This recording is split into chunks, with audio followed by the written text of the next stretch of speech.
Hello everyone, welcome to my channel Mohit search lecture. बच्चों, आज मैं आप लोगों के लिए क्लास 10th से एक आपका जो चैप्टर है, chapter number 9th height and distance, उस चैप्टर का बच्चों मैंने सारे जो एग्जाम्पल्स हैं वो अपलोड कर दिए हैं। आप देख सकते हैं मेरी प्लेलिस्ट में। और उसकी जो एक्सरसाइज है, एक ही एक्सरसाइज है, आप सभी जानते हैं 9.1 एक्सरसाइज है। उसमें से क्वेश्चन नंबर 15th और 16th ये दो क्वेश्चंस मैंने पहले ही अपलोड कर दिए हैं। आज हम एक से लेके स्टार्ट करेंगे, फर्स्ट से लेके देखते हैं इस वीडियो में कितने क्वेश्चंस हो पाते हैं। बट मैं आपको सारे 1 to 14 क्वेश्चंस प्रोवाइड कराऊंगा, ठीक है। देखिए यहाँ पे आपको दिया हुआ है, एक सर्कस आर्टिस्ट है, is climbing a 20 meter long rope which is tightly stretched and tied from the top of a vertical pole to the ground। Student, सबसे पहले एक चीज और समझ लीजिए, हाइट एंड डिस्टेंस बहुत सिंपल है। अगर हाइट एंड डिस्टेंस में आपको फिगर बनाने आ गई कि लैंग्वेज को पढ़ के आपने फिगर बना लिए, तो हाइट एंड डिस्टेंस बहुत सिंपल है। जो भी है बस इसमें फिगर का ही खेल है, बाकी और कुछ भी नहीं है, ठीक है। तो देखिए आपसे कह रहा है कि एक पोल है, पोल से एक रस्सी टाइटली स्ट्रेच्ड है, यहाँ पे बंधी हुई है, और बोल रहा है a circus artist is climbing a 20 metre long rope. तो स्टूडेंट्स, जो रस्सी है वो ये होगी, रस्सी टॉप ऑफ द पोल से लेके ग्राउंड तक ऐसे करके ही तो बांधी जाएगी। तो यानी कि ये 20 मीटर जो दिया है वो आपको ये दिया हुआ है, ठीक है। इस बार आपसे बोल रहा है find the height of the pole. बताइए इस पोल की हाइट क्या होगी, पोल की हाइट क्या होगी if the angle made by the rope with the ground level is 30। अगर ये जो रोप है ग्राउंड लेवल के साथ में 30 डिग्री एंगल बना रही है तो स्टूडेंट्स देखिए, सबसे पहले एक चीज याद रखना है, जो रेशियो दिया जो साइड दी है और जो निकालनी है उसमें रिलेशन देख लीजिए कि वो साइन में आएगा, टेन में आएगा, कॉस में आएगा, किस में आएगा। अगर थीटा के अकॉर्डिंग देखें तो ये परपेंडिकुलर है, थीटा के सामने होती है, ये हाइपोटेन्यूज है। पी और एच दोनों किस में आती हैं, या तो साइन में या कोसेक में। तो मैं क्या करूंगा, सबसे पहले जिस ट्राइंगल में हम अप्लाई करते हैं ट्रिग्नोमेट्रिक रेशियो को, उसको पहले मेंशन करते हैं, ट्राइंगल एबीसी। इस बार हम लिखेंगे sine theta P upon H. Perpendicular कितना है, एच दिया हुआ है, और हाइपोटेन्यूज कितनी है, 20। बच्चों यहां से थीटा की जगह हम रिप्लेस कर देंगे 30 डिग्री को, तो h upon 20 as it is. Sine 30 की वैल्यू सब बच्चे जानते हैं, ठीक है। तो यहां से 2 से ये कैंसिल होके h की वैल्यू आ जाएगी 10 मीटर। यानी कि जो पोल की हाइट है वो कितनी दे रखी है, 10 मीटर। ये स्टूडेंट्स क्वेश्चन नंबर 2 मैंने आप लोगों के यहाँ पे नोट कर दिया है। देखिए, a tree breaks due to storm and the broken part bends so that the top of the tree touches the ground making an angle of 30 degree with it। क्या मतलब है इसका, एक ट्री था, जैसा कि अभी मैंने आपको बताया कि सब कुछ जो यहाँ पे खेल है वो फिगर का है, ठीक है। मान लेते हैं ये कोई ट्री था, उधर से स्टॉर्म आई, ठीक है, और ये बीच में से कहीं से ब्रोकन यानी कि टूट गया। बीच में से मतलब ये नहीं कि मिड पॉइंट से टूटा है, कहीं से भी टूट सकता है। मान लेती हैं ये यहां से टूट गया। तो स्टूडेंट्स, अगर ये यहां से अगर टूटेगा तो ये वाला पार्ट इधर की साइड गिरेगा। तो वो बोल रहा है टूटने के बाद जो टॉप ऑफ द ट्री है, ये जो टॉप है, टचेस द ग्राउंड, वो जमीन को टच करने लग गया और उसके साथ जमीन के साथ 30 डिग्री एंगल बनाया। प्रैक्टिकल चीज है, अगर कोई चीज सीधी है बीच में से उसे तोड़ दीजिए तो ऐसे करके टचेस द ग्राउंड, ग्राउंड को टच करेगी। तो मान लेते हैं यहां से टूट के और ये पेड़ ऐसे रह गया। पेड़ कौन सा है, पेड़ तो ये था ट्री, लेकिन यहां से टूटा तो इसका जो ऊपर वाला पार्ट है वो ये ऐसे आ गया, ठीक है। तो यहां से कंक्लूजन निकलता है कि जो ये ऊपर वाला पार्ट था वो इस वाले पार्ट के इक्वल होगा, इस लेंथ के, क्योंकि जो ये ऊपर वाला पार्ट है वही तो गिर के ऐसे बेंड हुआ है। अच्छा, एंगल कितना बना रहा है, 30 डिग्री, या 90 बना देता हूं। ये मान लेता हूं ए पॉइंट है, ये बी है, ये सी है, ये डी है। अब स्टूडेंट्स आपसे क्या बोल रहा है, the distance between the foot of the tree to the point where the top touches the ground is 8। मतलब जो ट्री का फुट था ये, और जहां पर वो पॉइंट अब टच कर रहा है ग्राउंड को, उन दोनों के बीच की डिस्टेंस है आपके पास में 8 मीटर। तो आपसे कह रहा है बताइए हाइट ऑफ द ट्री क्या थी या क्या है। अब तो टूट गया है। तो एक काम करते हैं स्टूडेंट्स, इसे हम मान लेते हैं x और इसे मान लेते हैं y। अब आप कहेंगे दो दो क्यों, क्योंकि वो बीच में से ब्रोक हुआ है ना, टूटा है ना। मान लेते हैं ये x है और ये y है, तो टोटल अगर मुझे हाइट बतानी है ट्री की तो वो कितनी हो जाएगी, x प्लस वाई। बट क्योंकि ये वाला पार्ट ही तो टूट के इधर गिरा है, ठीक है, इमेजिन किया है, तो स्टूडेंट्स अगर ये y है तो ये भी y होगा, अगर ए बी जो है y है तो बी डी वाई होगा, ये वाला पार्ट के टूट के ही इधर गिरा हुआ है। तो अब हमारा टारगेट है हमें x और y फाइंड आउट करना है, दोनों को ऐड कर देना है, हाइट ऑफ ट्री निकल के आ जाएगी। तो मैं क्या कर रहा हूं, इन ट्राइंगल ए तो है ही नहीं ट्राइंगल के अंदर, BCD, ठीक है, सिर्फ ट्राइंगल में क्या है BCD। तो स्टूडेंट्स BCD में लिया, इक्वल नहीं आएगा, ठीक, हो जाता है कभी कभी ट्राइंगल BCD में। अब देखिए हमें x निकालना है, तो थीटा के अकॉर्डिंग ये परपेंडिकुलर है, ये बेस है, तो P और B किस में आते हैं, tan theta perpendicular upon base. Students theta की जगह तो 30 डिग्री रख दिया जाएगा, परपेंडिकुलर x है, बेस 8 है, टेन 30 की वैल्यू 1/√3 होती है, x अपॉन 8, क्रॉस मल्टीप्लीकेशन से we will get x is equal to 8/√3। Clear. In triangle again BCD फिर से, ठीक है, यहाँ पे समझ जाइएगा, मैं इसको रब नहीं कर रहा हूँ, इसके बाद नीचे ही लिखना है, जगह नहीं है तो साइड में लिख रहा हूँ। अब BCD में फिर से लगाएंगे, लेकिन अब हमें y चाहिए और हाइपोटेन्यूज है और एंगल के अकॉर्डिंग ये बेस है, b और h किस में आता है, cos theta is equal to b upon h, यानी कि cos 30 is equal to 8/y। cos 30 की वैल्यू आप सभी जानते हैं, √3/2 इज इक्वल टू 8/y। तो स्टूडेंट्स y हमें मिल जाएगा 16/√3, ठीक है। हमें तो लेकिन क्या निकालना है, हाइट ऑफ ट्री, और हाइट ऑफ ट्री क्या है, मैंने अभी क्या बताई थी आपको, x plus Y mean 8/√3 plus 16/√3, यही तो है। ये रही, दोनों को अगर मैं LCM लेके ऐड करूंगा तो 24/√3 आ जाएगी। LCM लेना सबको आता होगा, √3 LCM आ गया तो 8 और 16 24, बट रैशनलाइजेशन करके नीचे से रूट वाले पार्ट को हटाएंगे तो फाइनली हमें क्या मिलेगा, 24√3, और √3 इंटू √3 क्या होता है 3 से 24 कट हो जाएगा, कितना 8, तो ये आ गया 8√3 मीटर। देखिए इस क्वेश्चन में आपको √3 की वैल्यू नहीं दी है, तो अगर आप √3 की वैल्यू नहीं लगाएंगे तो भी चलेगा, और अगर बाद में रख भी देते हैं 8 इंटू, जैसे मैं रख के दिखा देता हूँ, 8 इंटू 1.732, तो मल्टीप्लाई करके जो भी आंसर आएगा वो यहाँ पे इसका फाइनल आंसर रहेगा, ठीक है, मल्टीप्लाई तो कर ही लेंगे। तो ऐसे करके आप एग्जाम में यहाँ भी छोड़ सकते हैं, और 1.732 रखने का टाइम है आपके पास, तो वैल्यू रख के आप पूरा प्रॉपर आंसर निकाल सकते हैं, और वही हाइट होगी। चलो मैं कर ही देता हूँ, वरना कुछ बच्चे ये ना सोचे कि सर आपने मल्टीप्लाई नहीं किया, मैं कर देता हूँ। 8 2 16, 8 3 24, 25 8 7 56, 58 8 1 8 8 3 13, यानी कि 13.856 मीटर। तो बच्चों ये क्या है, हाइट ऑफ द ट्री थी, ठीक है, जो टूटा हुआ है।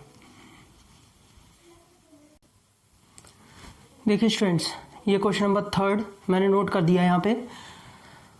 क्वेश्चन दिखने में बहुत बड़ा है लेकिन सॉल्यूशन बहुत छोटा है। A contractor plans to install 2 slides for the children to play in a park. एक कॉन्ट्रैक्टर है जिसने 2 तरीके की स्लाइड्स जो है इंस्टॉल करने का प्लान जो है किया एक पार्क के अंदर, ताकि बच्चे खेल सकें। For the children below the age of 5 years, जो 5 साल से छोटे बच्चे हैं उनके लिए she prefers to have a slide whose top is at a height of 1.5 meter and is inclined at an angle of 30 degree to the ground। जो 5 साल से छोटे बच्चे हैं उनके लिए उन्होंने प्रेफर किया कि एक steep prefers to have a slide, sorry, एक स्लाइड बनाई जाए जिसकी जो हाइट है वो 1.5 मीटर होनी चाहिए ग्राउंड से, और जो कि ग्राउंड से 30 डिग्री का एंगल बनाना चाहिए। मतलब मैं यहाँ पे फिगर बना देता हूँ तभी समझ में आएगा। ऐसे करके आपको बोला हुआ है, ये एक इन्होंने, ठीक है, ऐसे करके स्लाइड बनाई हुई है जो कि 1.5 मीटर अबव है ग्राउंड से, ये दी हुई है, और ये 30 डिग्री एंगल दिया है, वो 1.5 है। Where as for elder children she wants to have a steep slide at an height of 3 metre.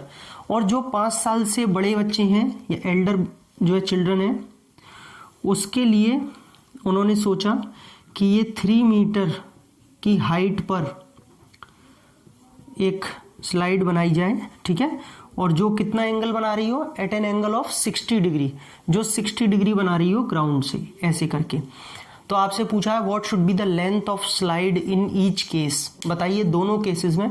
देखिए बड़ा छोटा मत देखिएगा, दिखने में आपका सर वो 1.5 इतना बड़ा, 3 मीटर आपने इतना सा बनाया है, वो तो फिगर के हिसाब से थोड़ा बड़ा बनेगा ये, है ना, जगह फिर कम पड़ती है इसलिए मैं छोटा बनाया है। तो ये बताना है कि दोनों केसेस में लेंथ ऑफ स्लाइड क्या होगी, मतलब इसे आप x मान लीजिए और इसे y, अलग अलग पूछा जा रहा है आपसे x और y। अब आपको हंसी भी आएगी, कितना सिंपल सा क्वेश्चन है, बस लैंग्वेज इतनी भारी भड़कम बड़ी सी दे दी है कि देख के लगे पता नहीं क्या है क्वेश्चन में। पहले x निकालने की कोशिश करते हैं। तो स्टूडेंट्स ये हाइपोटेन्यूज निकालना है और परपेंडिकुलर दिया है, p और h किस में होता है, इन ट्राइंगल ABC में अगर हम देखें तो sine theta is equal to P upon H, sine 30 perpendicular कितना है 1.5x, साइन 30 1/2 होता है। तो स्टूडेंट्स यहाँ से x आ जाएगा 3 मीटर, 1.5 इंटू 2 3, यानी कि उसकी स्लाइड की लेंथ कितनी होनी चाहिए 3 metre. Again in triangle DEF, अगर हम DEF की बात करें तो वहाँ पर हमें परपेंडिकुलर और हाइपोटेन्यूज सेम है, कोई फर्क नहीं है, तो रेशियो वही साइन थीटा ही लगेगा। डायरेक्टली रख देता हूँ 3/y, p/h होता है ना थीटा की जगह, बट इस बार आपको 60 डिग्री दिया है एंड साइन 60 इज √3/2, मीन ये आपका आ जाएगा y is equal to 6/√3, but rationalization बहुत ज़रूरी है, करेंगे तो आएगा 6√3/3, 3 से कैंसिल हो जाएगा तो y की वैल्यू आ जाएगी 2√3, ठीक है। तो ये इसकी 3 मीटर होनी चाहिए और y जो बड़ी वाली है उसकी स्लाइड की लेंथ कितनी होनी चाहिए 2√3 मीटर, 1.732 इंटू 2 करके आंसर आगे आप जो है निकाल सकते हैं। तो ये अलग अलग लेंथ है, बहुत सिंपल सॉल्यूशन था। देखिए स्टूडेंट्स ये क्वेश्चन नंबर 4 लिखा हुआ है मैंने, दिया है the angle of elevation of a top of tower from a point on the ground which is 30 metre away from the foot of the tower is 30 degree. कहने का मतलब क्या है, एंगल ऑफ एलिवेशन, बच्चों वर्ड टू वर्ड समझिए कैसे figure बनाते हैं। एंगल ऑफ एलिवेशन देख के ही समझ में आना चाहिए, नीचे से ऊपर की तरफ देखा जा रहा है। किसका angle of elevation of the top of a tower, यानी कि यहाँ पे कोई एक टावर है ऐसे करके, और आपसे बोला हुआ है कि ग्राउंड पे कोई पॉइंट है, वहां से एंगल ऑफ एलिवेशन एक टावर के टॉप तक का बन रहा है कितना 30 डिग्री। अच्छा बीच में इसके बारे में एक बात और बोली है, from a point on the ground which is 30 metre away from the foot of tower. जो ये पॉइंट है ना वो foot of the tower, tower के फुट से खुद 30 मीटर अवे है। तो अब आपको हाइट ऑफ द टावर बतानी है, h मान लेते हैं।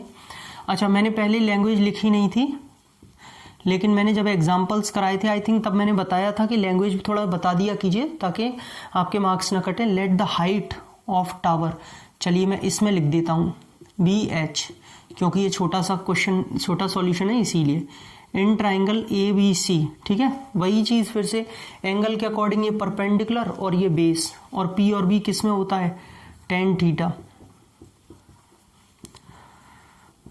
तो tan 30 परपेंडिकुलर h/30 1/√3 h/30, तो स्टूडेंट्स h आ जाएगा 30/√3।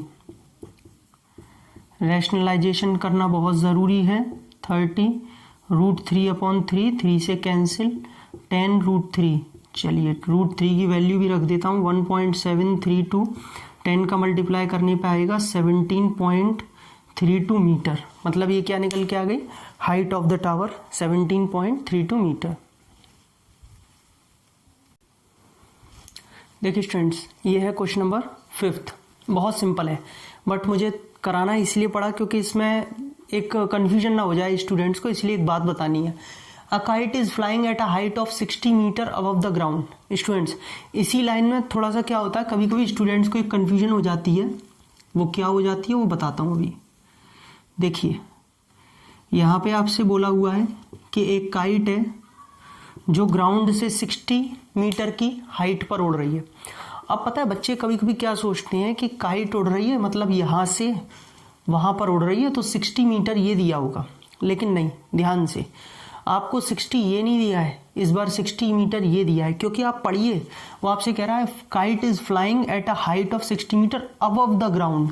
ग्राउंड से सीधे ऊपर 60 मीटर इधर की तरफ उड़ रही है, सीधे ग्राउंड से। तो बच्चों इस बार हाइट ऑफ जो काइट है वो 60 मीटर उधर रखी जाएगी। तो लैंग्वेज को थोड़ा सा समझाने के लिए मैंने ये क्वेश्चन कराया, वरना बहुत सिंपल है।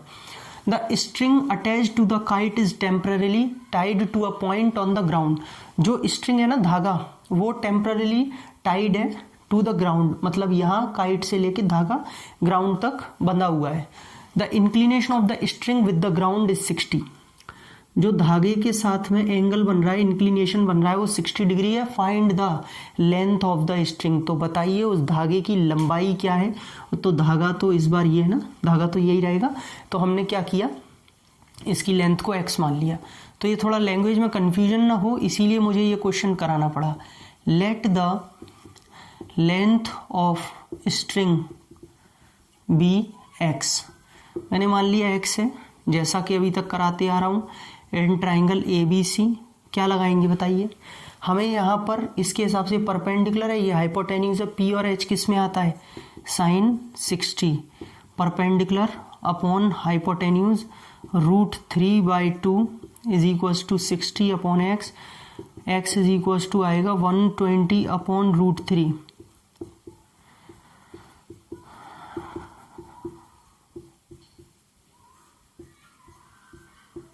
ठीक है, तो x हमारे पास आ जाएगा 40 √3।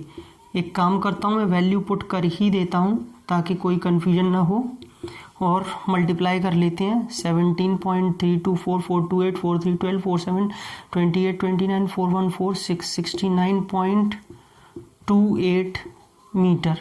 ठीक है, 69.28 मीटर इसका क्या होगा, आंसर होगा। तो आई होप आपको क्लियर हो गया होगा। देखिए स्टूडेंट्स, ये क्वेश्चन नंबर मैंने 6 लिख दिया है। अब यहाँ से क्वेश्चन इंपॉर्टेंट होते हुए चले जाएंगे, अब क्वेश्चन बढ़िया होते हुए चले जाएंगे। ठीक है, a 1.5 metre tall boy is standing at some distance from a 30 metre tall building. Question ये कह रहा है, बहुत ध्यान से समझिएगा आप क्वेश्चंस को। ये कोई 30 मीटर टॉल बिल्डिंग है जहाँ पर बोला हुआ है कि यहाँ से कुछ डिस्टेंस पर, एक मिनट, लाइन थोड़ी सी टेढ़ी है, मैंने यही देखने के लिए थोड़ा सा जो है इधर आया मैं कि कहीं लाइन टेढ़ी तो नहीं है, और अब थोड़ी सीधी है, थोड़ी बहुत तो टेढ़ी होगी, है ना। एक लड़का है जो कि 1.5 मीटर, ऐसे 1.5 मीटर टॉल है। ठीक है, आपसे बोल रहा है द 1.5 मीटर टॉल बॉय, ये रहा 1.5 मीटर, is standing at some distance from a 30 metre tall building. 30 metre की टॉल बिल्डिंग से कुछ डिस्टेंस पे खड़ा है, पता नहीं कितनी दूरी।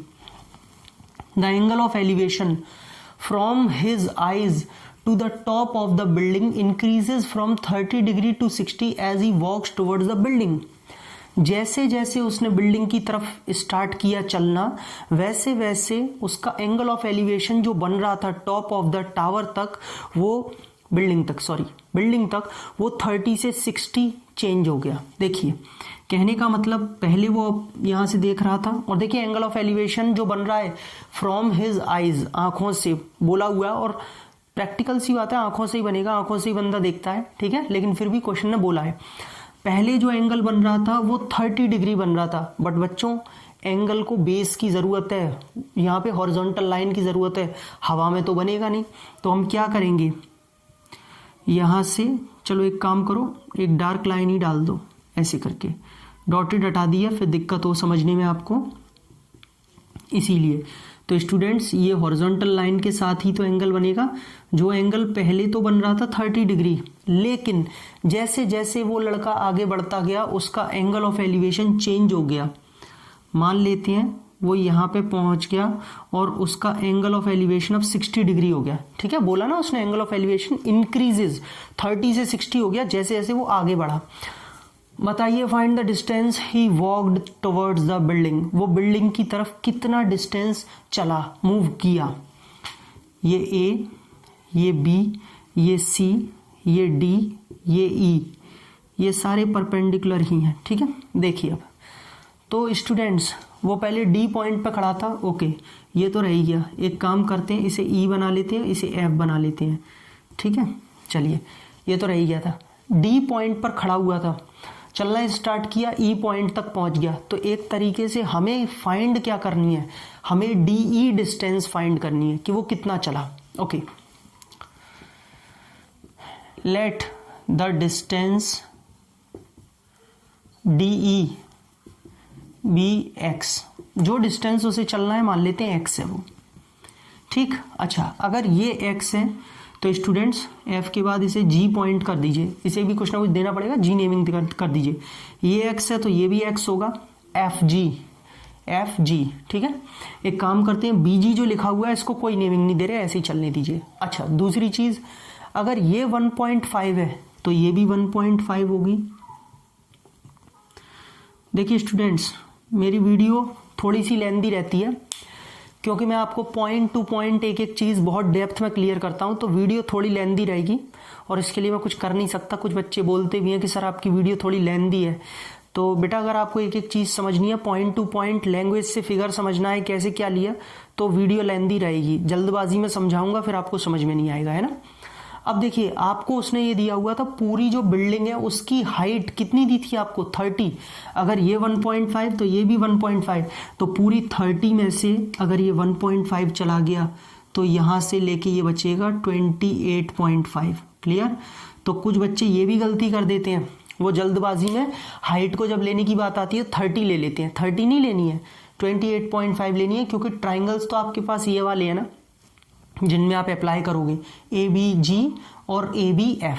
ठीक है, अब मैं स्टार्ट करता हूँ। आई होप आपको फिगर बिल्कुल क्लियर हो गया होगा। अब सबसे पहले हम लेंगे इन ट्राइंगल ए बी जी। अच्छा ये आप किसी भी ट्राइंगल में ले सकते हैं, कोई हार्ड एंड फास्ट रूल नहीं है।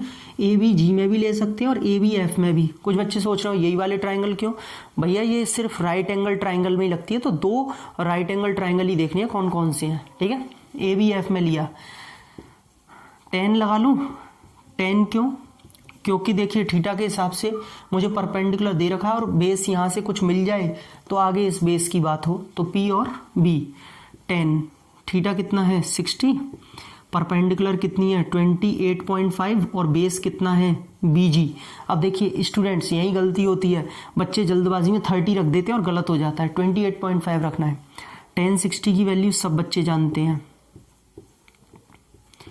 ठीक है, तो अगर मैं यहाँ से BG फाइंड करता हूँ तो 28.5 अपॉन √3 आ जाएगा, ये नीचे चला जाएगा। अगेन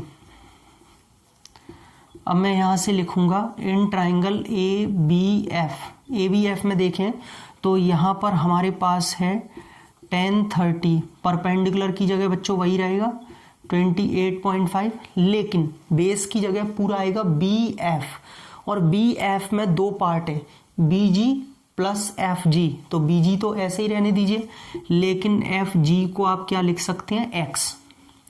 10 30 की value 1/√3, 28.5 upon BG plus X। Cross multiplication करेंगे तो BG प्लस X मिलेगा 28.5 इंटू √3।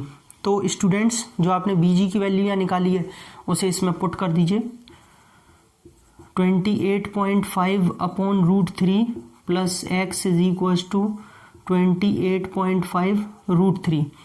आपको x फाइंड आउट करना है ना, कितना डिस्टेंस ट्रेवल किया, तो सीधा सीधा ये उधर जाएगा, माइनस हो जाएगा 28.5√3 माइनस 28.5/√3। क्लियर? यहाँ तक कोई डाउट नहीं होगा। मैं एक काम करता हूँ, जगह चाहिए भैया यहाँ पे सॉल्व करने के लिए, इस पार्ट को रब कर लिया, अब आराम से सॉल्व करेंगे। देखिए आपके पास इसे सॉल्व करने का एक तरीका है, ये नहीं कि आप यहीं पे एलसीएम लेके बैठ गए। एलसीएम ले लीजिए, अच्छी बात है, सॉल्व हो जाएगा, आंसर गलत नहीं आएगा, बट एक और तरीका है। 28.5 ऊपर से दोनों में कॉमन आ रहा है ना, कॉमन ले लीजिए। आपकी कंफर्टेबिलिटी के लिए कर रहा हूँ, कैसे भी कर सकते हैं, डायरेक्टली एलसीएम भी ले सकते हैं। क्या बचेगा? ये बचेगा √3 माइनस 1/√3, √3 माइनस 1/√3। 28.5 बाहर कॉमन ले लिया, अब ये आराम से मस्त बैठा हुआ है, इसको सॉल्व करो बस।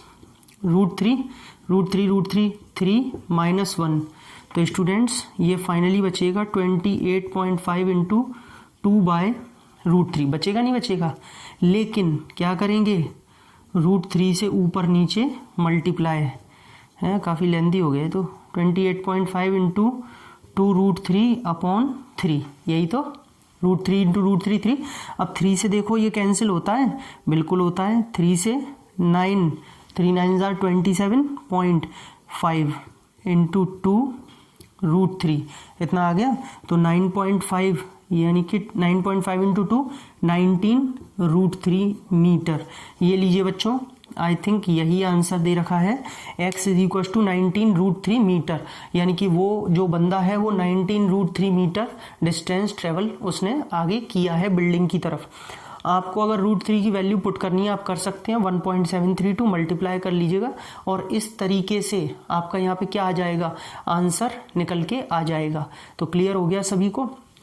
तो स्टूडेंट्स आज इस वीडियो में बस इतना ही। मैं आपको 6 तक क्वेश्चन करा रहा हूँ, इसके आगे के क्वेश्चन मैं बहुत जल्दी अपलोड कर दूंगा। आई होप आपको क्लियर हो गए होंगे आज सारे के सारे 6 क्वेश्चंस। अगर आपको ये वीडियो अच्छी लगी हो तो प्लीज़ वीडियो को लाइक करें, शेयर करें ज़्यादा से ज़्यादा अपने फ्रेंड सर्कल में, ताकि उन्हें भी फ़ायदा हो और मुझे भी मोटिवेशन मिलता रहे। और मेरे चैनल को सब्सक्राइब कर लीजिए, फ्री ऑफ कॉस्ट होता है, और बेल आइकन को हिट कर लीजिए। बेल आइकन को हिट करने के बाद जब तक आप ऑल नोटिफिकेशन पर क्लिक नहीं करेंगे, आपको मेरे सारी वीडियोस के नोटिफिकेशंस नहीं मिलेंगे। तो बेल आइकन को हिट करना बहुत ज़रूरी है ताकि सारे नोटिफिकेशंस मिले। और मैं अपने डिस्क्रिप्शन में अपने पेजेस का लिंक दे दूंगा, Unacademy page, Facebook page, Instagram page, आप मुझसे वहाँ पे ज्वाइन हो सकते हैं, फॉलो कर सकते हैं। बच्चों मैं अनअकैडमी पर भी पढ़ाता हूँ, आपको पता है, आप अनअकैडमी पे अगर चाहें तो मुझसे ज्वाइन हो सकते हैं, और अनअकैडमी सब्सक्रिप्शन ले सकते हैं ताकि आप मेरे से डेली पढ़ पाएँ। वहाँ पर मैं डेली पढ़ाता हूँ, प्लस की क्लासेस देता हूँ वहाँ पर। और ये मेरा रेफरल कोड है मोहित ए, NTSC एंड फाउंडेशन कैटेगरी है मेरी, जिसमें मैं पढ़ाता हूँ, और ये मेरा रेफरल कोड है मोहित ए। अगर आप इसे यूज़ करते हैं तो आपको 10% का डिस्काउंट मिलेगा, जो भी फीस होगी आपकी टोटल, ठीक है। इसके लिए मैंने बहुत बार बताया भी है, डायरेक्टली मैं आपको डिस्क्रिप्शन में लिंक दे दूंगा, जहाँ पे आप सीधे मेरे पेज पे पहुँच सकते हैं, सब्सक्रिप्शन के लिए पहुँच सकते हैं, वहाँ आप मुझसे डेली पढ़ सकते हैं। ये मेरा रेफरल कोड ज़रूर यूज़ कीजिएगा, मोहित ए, बिना किसी स्पेस के, ताकि आपको 10% ऑफ हो जाए। तो चलिए बच्चों, अगली वीडियो बहुत जल्द, तब तक के लिए थैंक यू सो मच, और शेयरिंग करते रहिए।